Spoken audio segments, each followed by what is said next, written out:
Welcome to Women Who Innovate, a podcast series presented by Randstad Canada as part of their Women Transforming the Workplace program. Here, we're exploring winning strategies for navigating the ever-evolving labor market through a series of thought-provoking, inspiring interviews with bold and passionate women who are shaping the workplaces of tomorrow. Hi, I am your host, Jennifer Hargreaves, and today it is my pleasure to introduce you to Sylvia Apostolidis. We hope you enjoy this episode.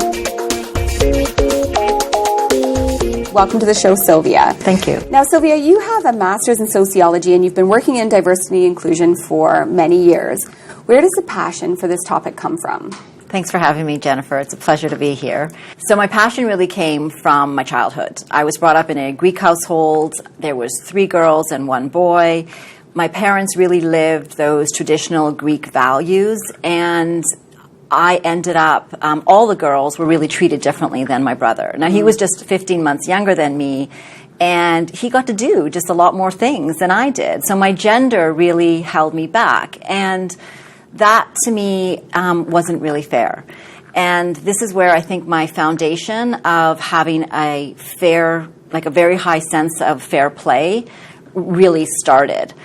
So that just really continued through my education, through my adult life, and now I have 2 kids, and they're 2 boys, and it's just as important now for me to make sure that they're also being raised where the definitions of masculinity are not impacting them.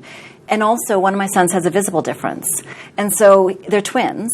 So I want to make sure that he has the same opportunities as his identical twin brother out in the world when they get into the workforce. So you've been working in different organizations before creating your company, the Jasmar Group. What was the trigger to start your own business doing this?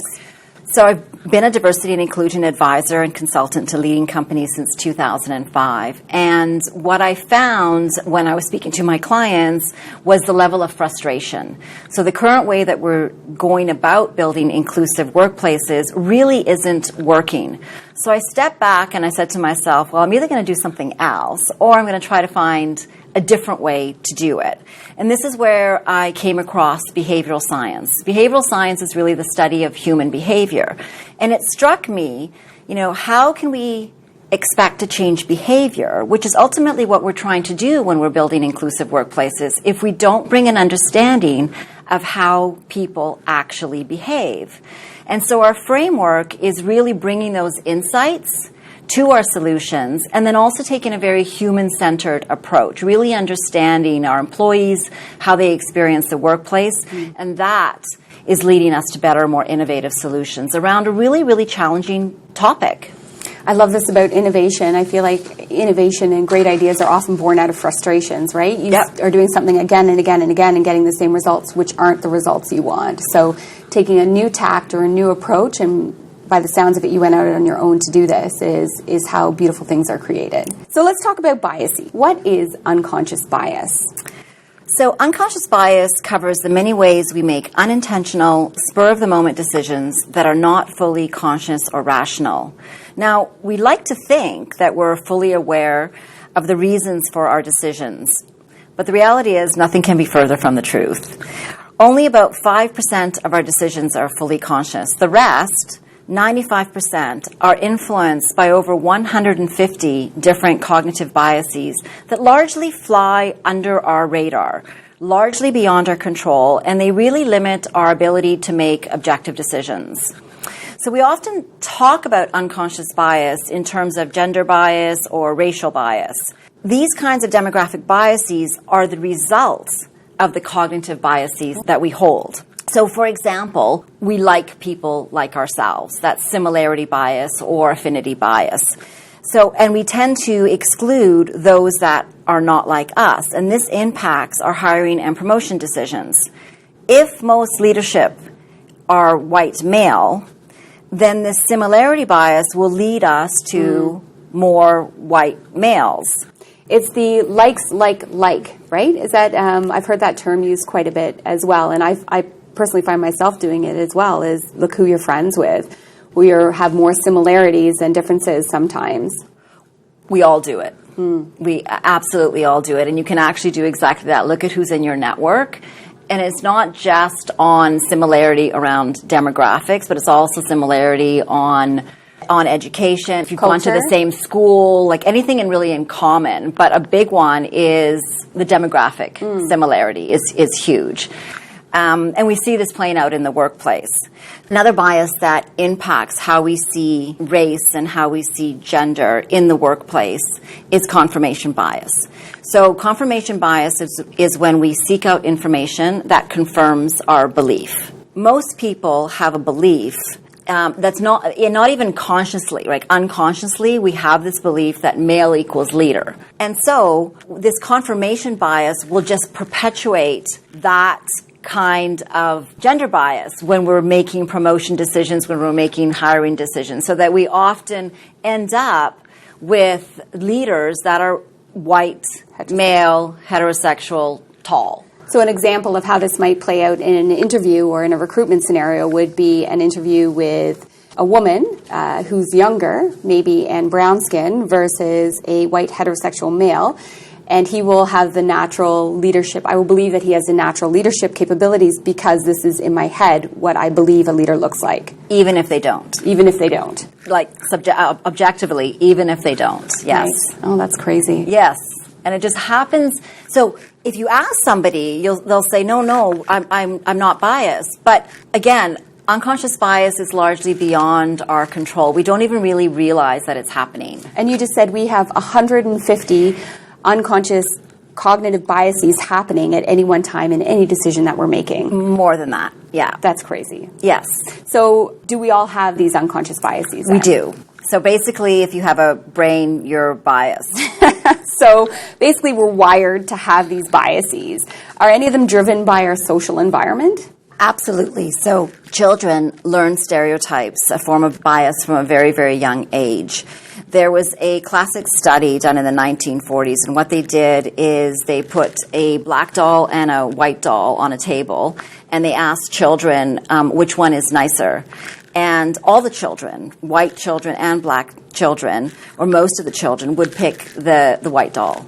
And so, of course, black skin is not worse than white skin, but the stereotypes are learned very, very early through childhood. Now, this has been replicated even today as well. So they hold these stereotypes hold, and they start very, very early, and they continue through our adult lives as well. So they're very hard to mitigate or interrupt on our own. We're all wired to have biases, but where does this wiring come from? Why does this wiring exist? So first of all, let's understand that unconscious bias is not a bug in our brain. It's actually a feature that we actually need to make sense of the world. There's so much information coming into our senses that we need biases to function, actually. These mental shortcuts have evolved over hundreds of thousands of years, and they're very, very useful. For example, it was really important back in the time to assess threat. If people ate one poisonous berry, they would die. So we developed a negativity bias that is largely the same as the one that we hold today. This bias, loss aversion, kind of plays out like this. If you were to walk on the street and find $10, you'd feel pretty good. Yeah, I'd high-five you. Exactly. But if you were to lose $10, you would feel twice as bad.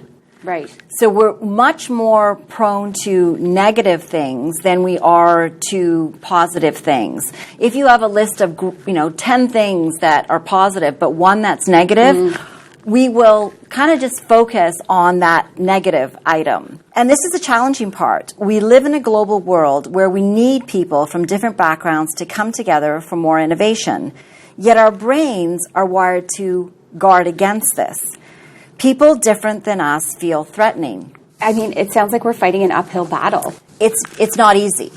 And that's why we need more innovation. We need to move beyond traditional awareness training that we often see in organizations and really start to think what is needed in order to get to what we want, which is diverse thinking teams. But we need to mitigate these bias. So how are we going to do that is the question. Sylvia, what can companies do to interrupt bias and create more inclusive workplaces then? So unfortunately, companies are rolling out unconscious bias awareness training, but that's not actually leading to behavior change. Awareness does not lead to behavior change at all. And in fact, research is showing that there's a lot of backlash towards that, especially mandatory training, and people leave the training and they feel really good about themselves. I went through this training and it's shown that they're actually even more biased afterwards, right? And so what we're currently doing is not working. We need to move beyond awareness training to really focus on behaviors. So there's two things that we can do to drive behavior change. From an individual perspective, we can look at helping people build more inclusive habits. And from an organizational perspective, we can look at how can we design our processes to help interrupt bias and help people align their intentions, because everyone intends to make the most objective decisions with their actual actions. So there's two main things that we can do, one from an individual perspective around habit building and one from a process perspective. So it sounds like everything, like these 150 cognitive biases that we have that are running at any one time, they're happening unconsciously. We're not even aware of it. So even if we become aware of it, to change our belief system seems very, very difficult. So essentially what you're suggesting is instead of trying to change beliefs, you're trying to change habits and you're trying to change behaviors. Right, because beliefs are like really, really difficult, if not impossible to change. Ingrained. I mean, we know we've had these conversations of trying to convince somebody or trying to around their beliefs, but those are really sticky. Yeah. And so what's recommended from a behavioral perspective is let's not even try to do that. We don't even try to change mindsets or beliefs. Instead, we really try to focus on how can we help people behave in a way that's more inclusive in the organization. And you believe that's through systems and processes? That's one way, and then habit building. Okay, let's talk about it. So if we talk about habit building, let's sort of backtrack and sort of look at sort of the characteristics of bias. So when we're making a decision, we can plan for bias. So we all know that we're biased. I'm going into a big decision like a hiring decision or a promotion decision. And I know that likelihood is that these cognitive biases will come into play. So I can plan for it in advance. We also know that when we can see our bias after the fact, so in hindsight. And we also know that other people can see our bias much more than we can in that moment. In the moment of making a decision, though, we actually can't see our bias, so we have not much control. So that will leave for a minute because that can be solved through our processes.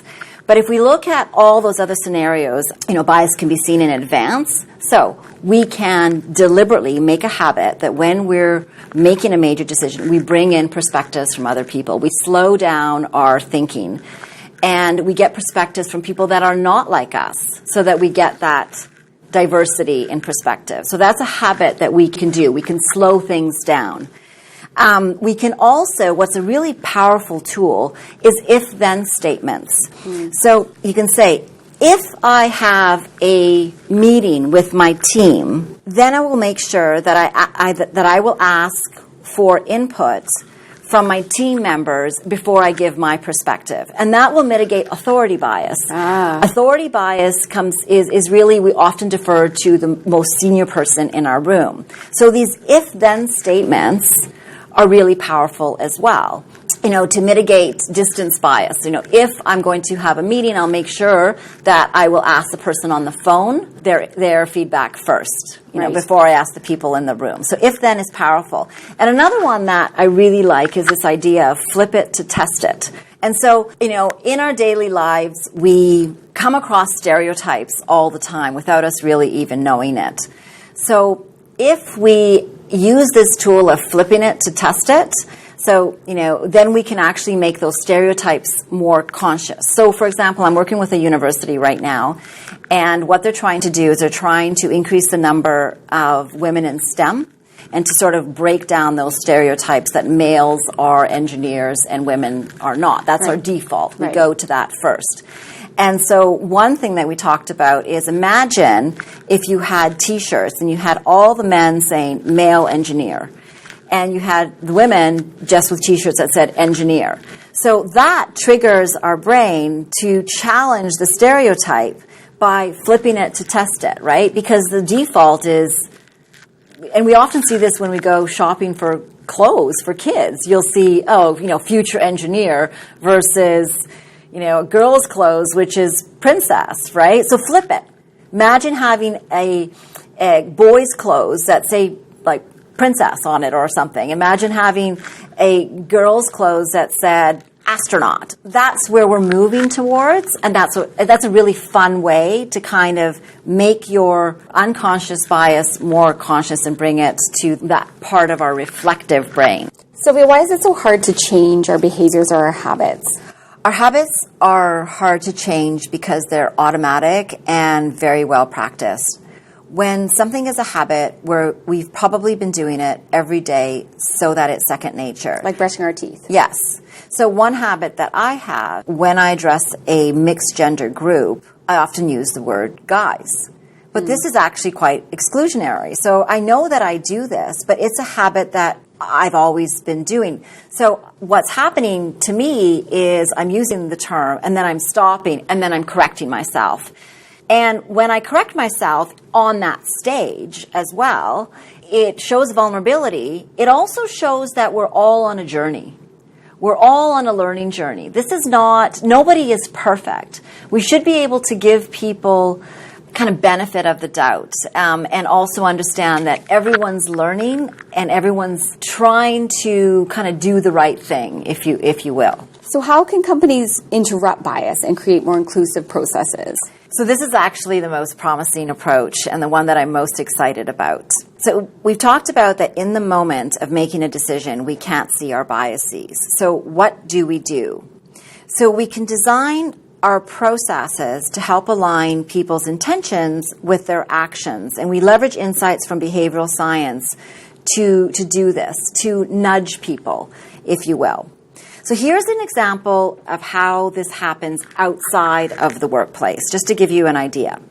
So you may get a hydro bill every month.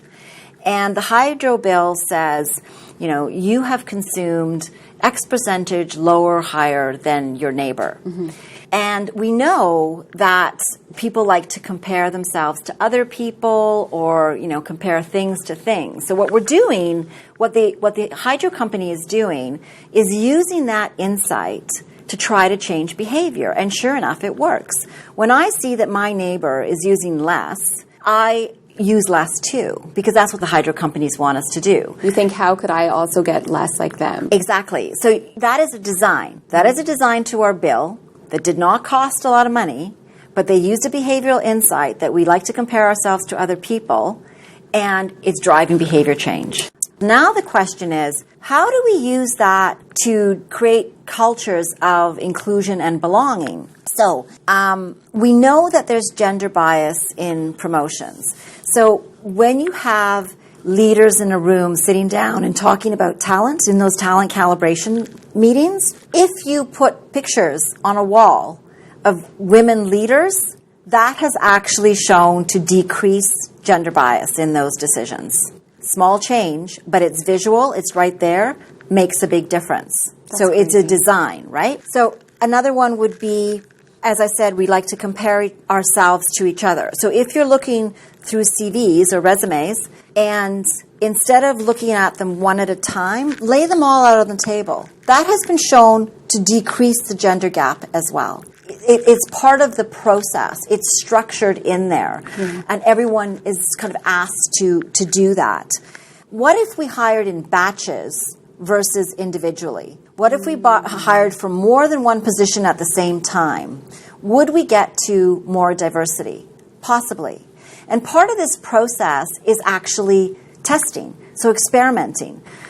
So having a control group, experimenting with this, because we don't know exactly what's going to work. So this experimental approach is where we want to go in order to drive more inclusive workplaces and leverage the behavioral sciences. Because again, how can we expect to change behavior if we don't bring the complexities of how humans actually behave to our solutions? So it's a new way of thinking about it.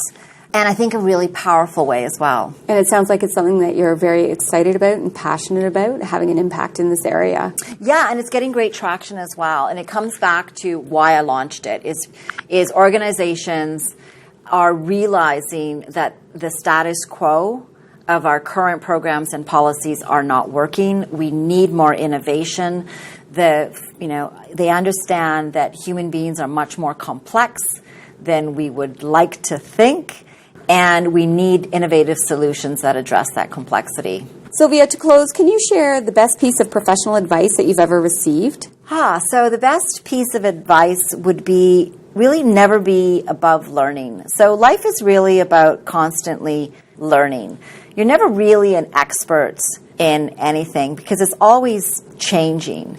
And so stay curious, be vulnerable, admit mistakes, and commit to that journey of lifelong learning. Well, thank you so much, Sylvia, for your time today and imparting on us your wisdom and your learning. So we appreciate that. Women Who Innovate is a podcast series produced by Randstad Canada as part of their Women Transforming the Workplace program. We hope the insights provide you with a deeper understanding of the role that women play in transforming their workplaces and inspire you in your own journey. To find out more about our Women Transforming the Workplace program, please visit us at www.randstad.ca/women.